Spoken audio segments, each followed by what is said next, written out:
జ్యోతమ్మ ఇంట్లో అయితే కుట్టి వాళ్ళ నిశ్చితార్థం జరుగుతూ ఉంటుంది. కుట్టికి అలాగే విశాల్కి వాళ్ళిద్దరికీ నిశ్చితార్థం జరుగుతూ ఉంటే ఇక అక్కడే ఉన్న సీను అయితే చాలా బాధపడుతూ ఏడుస్తూ ఉంటాడు.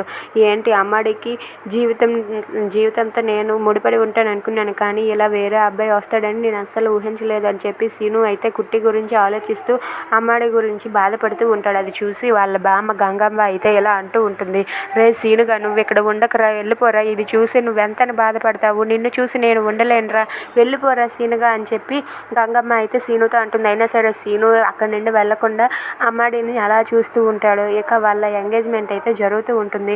అది చూసి సీను అయితే తట్టుకోలేక, ఏంటి అమ్మాడి ఇది, జీవితాంతం నువ్వు నాతో కలిసి ఉంటావు అనుకున్నాను, కానీ ఇలా జరుగుతుందని నేను అస్సలు అనుకోలేదని చెప్పి సీను తనలో తానే కుమిలిపోతూ ఏడుస్తూ ఉంటాడు. అది చూసి అక్కడ ఉన్న వాళ్ళ బామ్మ కూడా చాలా బాధపడుతూ ఉంటుంది.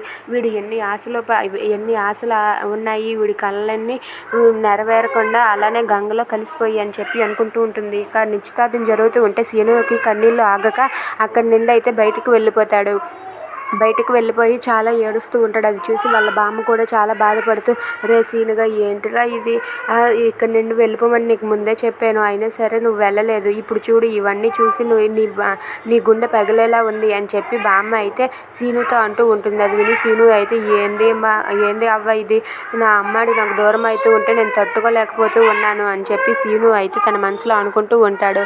Thanks for watching friends, please subscribe.